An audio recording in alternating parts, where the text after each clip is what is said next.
नमस्कार. मालिकेच्या पुढील काही भागांमध्ये आपल्याला खूपच जबरदस्त असा ट्विस्ट पाहायला मिळणार आहे.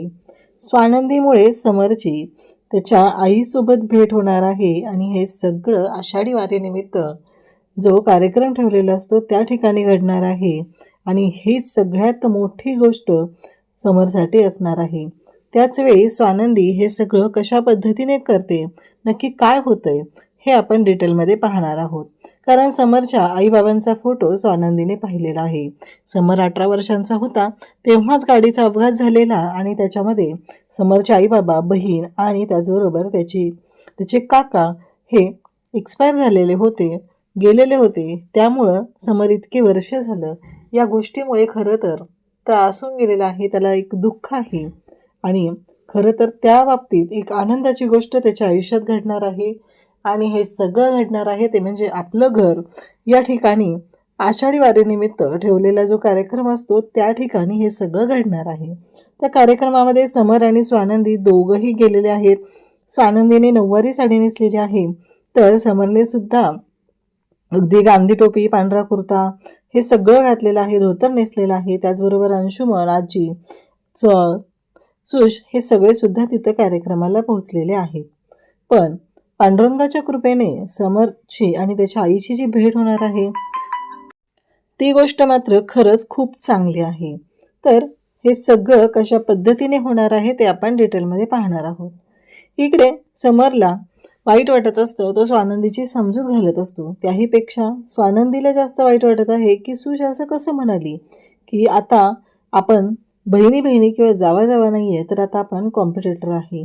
त्यामुळं तू जे काय करतेस ना हे सगळं प्लॅनिंगपूर्वक करते आणि आजही आजींकडून चाव्या घेतल्या, हे सगळं जे काही केलेलं आहे ते सगळं प्लॅनिंगपूर्वक केलेलं आहे असं म्हणत सुशने स्वानंदीला तिथे बोललेली असते.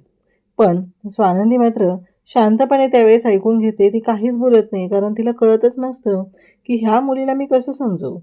कारण तिला कितीही समजवण्याचा प्रयत्न केला तर समजवण्याच्या पुढे ती गेलेली आहे. कसंही तिला आपण समजवण्याचं म्हणलं तरीही तिला त्या गोष्टी कळतच नाहीत हे स्वानंदीच्या लक्षात आलेलं असतं. त्यामुळं स्वानंदी खरं तर या सगळ्या गोष्टींचा विचार करत असते.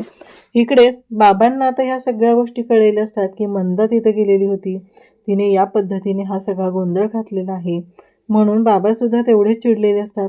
ते मंदाला म्हणत असतात की तुला कळतंय का, हे सगळं तू काय करून ठेवलेस, तुझ्या लक्षात येतंय का, असं म्हणत बाबा बोलत असतात.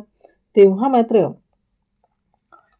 इकडे ज्या पद्धतीने हे सगळं चालू असतं त्यावरून मंदा म्हणत असते की माझ्या लेकीने बोलवलं होतं आणि माझी लेक मला हक्काने काहीतरी देत होती आणि जर मी तिच्याकडून ते घेत होते तर काय प्रॉब्लेम काय आहे तुमचा, असं म्हणत आता इकडे ह्या सगळ्या गोष्टी सुरू झालेल्या असतात.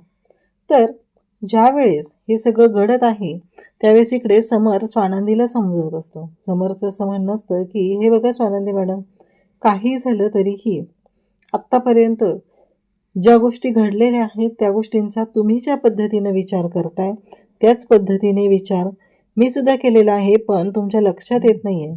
मी सुद्धा ज्यावेळेस हे सगळं करत होतो तेव्हा आदिराच्या बाबतीत मी हेच करायचो, ओव्हर प्रोटेक्टिव्ह व्हायचो. खरं तर ओव्हर प्रोटेक्टिव्ह व्हायची गरजच नाही आहे कारण त्यांना ह्या सगळ्या गोष्टी कळत आहेत. मग आपण का ओव्हर प्रोटेक्टिव्ह व्हायचं आहे आणि ओव्हर प्रोटेक्टिव्ह होण्याने काय होणार आहे हे तुमच्या लक्षात येते का. उलट त्यांच्या नजरेतून आपल्या बाबतीत हे सगळं जे काही आहे ना ते चुकीचं ठरतं आहे. आज तुम्हाला वाईट वाटतं आहे हे बरोबर आहे, पण सुशला वाईट वाटतं आहे का या बाबतीत. तिनं विचार केला आहे का की तिच्या ताईला काय वाटत असेल ह्या गोष्टींचा, तर नाही केलेला. तिनं ह्या गोष्टींचा विचार करायला हवा होता, तिने त्या गोष्टींचा विचार केलेला नाही आहे आणि उलट आत्ता तुम्ही रडत बसलेला आहात, तुम्ही दुःखी झालेला आहात, पण तिने मात्र या बाबतीत अगदी नॉर्मल आहे. इकडे बाबांनी सुशला बोलावून घेतलेलं असतं. बाबा सुशची समजूत घालत असतात, तिला सांगत असतात की बाळा हे जे काय आहे ना हे तुझ्या हक्काचं आहे आणि तू ज्या पद्धतीनं ते सांभाळते किंवा तुझा हा मूळ स्वभाव नाही, तू अशी नाही आहे. याचाच अर्थ तुला कोणीतरी त्रास देण्याचा प्रयत्न करतंय, तुला कोणीतरी मॅनिप्युलेट करण्याचा प्रयत्न करतंय. या सगळ्या गोष्टींमुळं तुझ्यावर काय परिणाम होतो याचा विचार केला आहेस का. कारण तू अशी कधीच वागलेली नाही आहे ना, आपल्या घरातल्यांबरोबर अशी वागली आहे ना कधी दुसरं कोणाबरोबर वागलेली आहे. तू फक्त आणि फक्त चांगलीच आहे आणि कधीच तू चुकीचं वागलेली नाही. आणि त्याचबरोबर हे सगळं जेव्हा बाबा तिला सांगत असतात तेव्हा तिला गोष्टी पटू लागतात. म्हणजे सुईचं असं आहे की तिला समजून सांगितलं तर पटतं. पण मध्येच गोंधळ होतो आणि नंतर मल्लिकाने कान फुंकले की पुन्हा ह्या मॅडमचा गोंधळ सुरूच झालेला असतो. तर इकडे बाबांनी सांगितल्यामुळं ती म्हणते की बाबा तुम्ही बरोबर बोलताय. खरंच मी चुकीचं वागते. माझ्याकडून चुकीचं होतंय. खरं तर असं नाही झालं पाहिजे असं सांगितलं जातं. इकडे मल्लिकाला काळजी वाटत असते की काय झालं? सुश अजून का आलेली नाही? कुठे गेली असेल ती? म्हणत ती अंशुमनला विचारत असते. कारण तिला असं वाटत असतं जर का ही सुश स्वानंदीकडे गेली आणि स्वानंदीने जर तिची समजूत घातली तर ही मुलगी आपलं परत काहीच ऐकणार नाही आहे. तिचा पैदा म्हणून जो काही आपल्याला वापर करून घेता येतोय तो वापर करून घेता येणार नाही अशी भीती तिच्या मनात निर्माण झालेली असते. आणि त्यामुळं तिच्या डोक्यात एकच सुरू आहे की काहीही झालं तरीही आत्ता सध्या मी फक्त आणि फक्त या स्विचचा वापर करून घ्यायचा आहे. त्यासाठी जे काही गोड बोलायला लागणार आहे ते सगळं तिच्याशी बोलायचं आहे असं मल्लिकाच्या डोक्यात सुरू झालेलं असतं. आणि त्याच वेळी आता इकडे सुश येते आणि ती म्हणते मी कुठंच नाही गेलेली, मी आहे इथेच. तेव्हा मल्लिका म्हणते अगं पण तू कुठे गेलेलीस? कधीपासून तुला शोधतोय आम्ही. त्याच वेळी अंशुमन पण तिच्यावर ओरडायला सुरुवात करतो. तेव्हा ती म्हणते की नाही मला डॅडनी भेटायला बोलवलेलं ना, मग तिकडे गेले होते. मल्लिका म्हणते अगं पण तुला बाहेर का बोलवलं डॅडनी भेटायला? म्हणजे इथे का नाहीत आले ते? हे विचारलं जातं. तेव्हा ती म्हणते नाही त्यांचं काम होतं म्हणून बोलवलं होतं.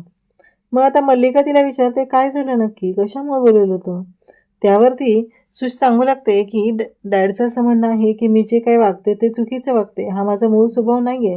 मी असं नाही वागलं पाहिजे कारण ताईचा माझ्यावर किती प्रेम आहे हे मला माहिती आहे. तर इकडे स्वानंदीचं सुद्धा तेच म्हणणं असतं की आजपर्यंत मी सुशला जे काही सांभाळले, जे काही घडवलेलं आहे ते वेगळ्या पद्धतीने सांभाळलेलं आहे.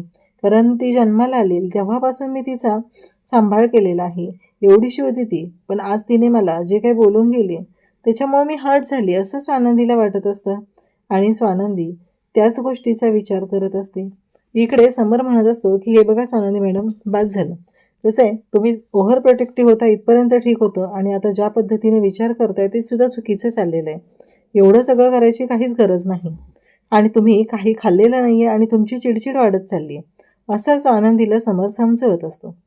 पण स्वानंदी अजिबातच ऐकायला तयार नसते. ती म्हणते नाही नको आहे मला, मी सांगितलं ना तुम्हाला मला नको आहे. तेव्हा समर तिला म्हणत असतो पण असं काय विचार करताय तुम्ही? नको आहे म्हणजे काय? हा काय विचार करणं झालं का? आणि कशासाठी नको आहे म्हणताय तुम्ही? उलट तुम्ही मला सवय लावली आणि त्यामुळं मी या गोष्टी करायला लागलेलो आहे आणि मी डाएट केलं, हे सगळं केलं. स्वानंदी म्हणते नाही बोलायचं मला आणि स्वानंदीची चिडचिड वाढत चाललेली असते. समर तिला समजवण्याचा प्रयत्न करत असतो पण स्वानंदीच्या लक्षातच गोष्टी येत नसतात. ती म्हणत असते की नाही नको. आणि मग दुसऱ्या दिवशी स्वानंदीला ऑफिसमधून समरने पिकअप केलेलं असतं आणि दोघंही गाडीत बसलेले असतात. बाहेर खूप पाऊस येत असतो आणि स्वानंदी म्हणत असते हे सगळं जे काही आहे ना यामध्ये खरंच हा पाऊस मला ना आत्ता ह्या पावसात जाऊन भिजावं वाटतं. तुम्हाला वाटत नाही आहे का हो? गाडीतून उतरावं आणि या पावसात मस्त बेधुंद होऊन नाचावं. समरला धक्का बसलेला असतो. समर म्हणतो तुम्ही माझ्याशी बोललात? तेव्हा स्वानंदी म्हणते हां. समर म्हणतो खरंच तुम्ही माझ्याशी बोललात? असं म्हणत समर तिच्याकडे बोलत असतो. म्हणजेच दोघांमधला अबोला मिटलेला असतो. आणि त्याचवेळी आता समर आणि स्वानंदी दोघंही पावसात आलेले आहेत आणि त्या पावसामध्ये ते दोघंही नाचत आहेत, अक्षरशः बागडत आहेत. लहान मुलांसारखे त्या पावसामध्ये भिजत आहेत.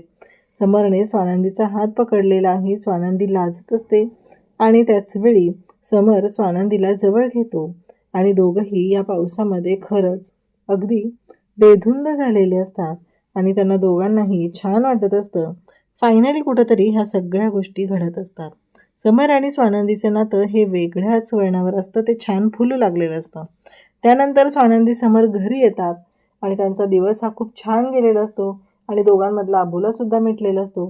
स्वानंदीची काही रोसून बसलेली होती, तिला जो काही त्रास होत होता ते सगळं अबोला मिटलेला असतो. आणि आता मात्र इकडे दुसऱ्या दिवशी आजी सांगतात की अगं नंदू एक महत्त्वाची गोष्ट सांगायची, ती म्हणजे आपल्याला पालखीसाठी जायचं आहे आषाढी वारीनिमित्त. तेव्हा स्वानंदी म्हणते, हो आजी जाऊया आपण, काहीच प्रॉब्लेम नाही आहे.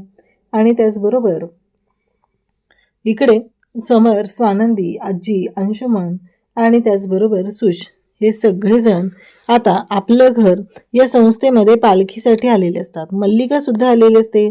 समर आणि स्वानंदी दोघंही छान दिसत असतात. स्वानंदीने नऊवारी नेसलेली असते. समरने सुद्धा पांढरा कुर्ता, त्याचबरोबर धोतर, त्याच्यावरती पांढरी टोपी घातलेली असते आणि तिथे असलेल्या कार्यक्रमामध्ये दोघंही आता तिथे मस्त एन्जॉय करत असतात. अंशुमनला खरं तर राग येत असतो, इच्छा नसते, पण तो सुद्धा शांत होतो आणि त्याचबरोबर या सगळ्या गोष्टी घडलेल्या आहेत. आणि त्याचबरोबर इकडे आपल्याला पाहायला मिळतं की समर आणि स्वानंदी तिथं असतात आणि अचानक स्वानंदीचं लक्ष जातं. तर तिथे एक मावशी असतात आणि त्या स्वानंदीला समरच्या आईसारख्या दिसतात. तेव्हा स्वानंदी त्यांच्याकडे जाते आणि पाहते तर काय, खरंच त्या समरच्या आई असतात. मग आजी तिथं असतात. स्वानंदी आजींना घेऊन जाते. आधी त्या दोघींची भेट घडवते, पण त्यांना काहीच आठवत नसतं. आणि मग स्वानंदी समरला घेते आणि समरला त्यांच्याकडे घेऊन जाते आणि समरला म्हणते की बघा कोण आहे. आणि जेव्हा समर त्यांना भेटतो तेव्हा समरच्या डोळ्यातून पाण्याच्या धारा वाहू लागतात, कारण ती समरची आई असते आणि समरच्या आईची आणि समरची भेट स्वानंदीने घडवलेली आहे. खरं तर ही गोष्ट समरसाठी खूप आनंदाची आहे. आज इतक्या वर्षानंतर त्याची आई त्याच्या समोर आहे. त्याला वाटत होतं की त्याची आई त्याला सोडून गेलेली आहे, पण नाही.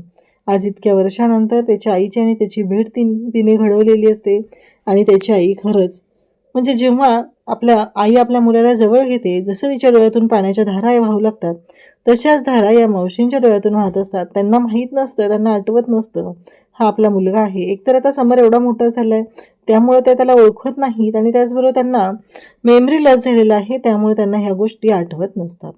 आता समर आणि स्वानंदी दोघंही त्यांना घरी घेऊन येणार आणि मल्लिकाची कशी वाट लागणार हे आपण पाहणार आहोत. अशाच अपडेटसाठी चॅनलशी कनेक्ट राहा. थँक्यू.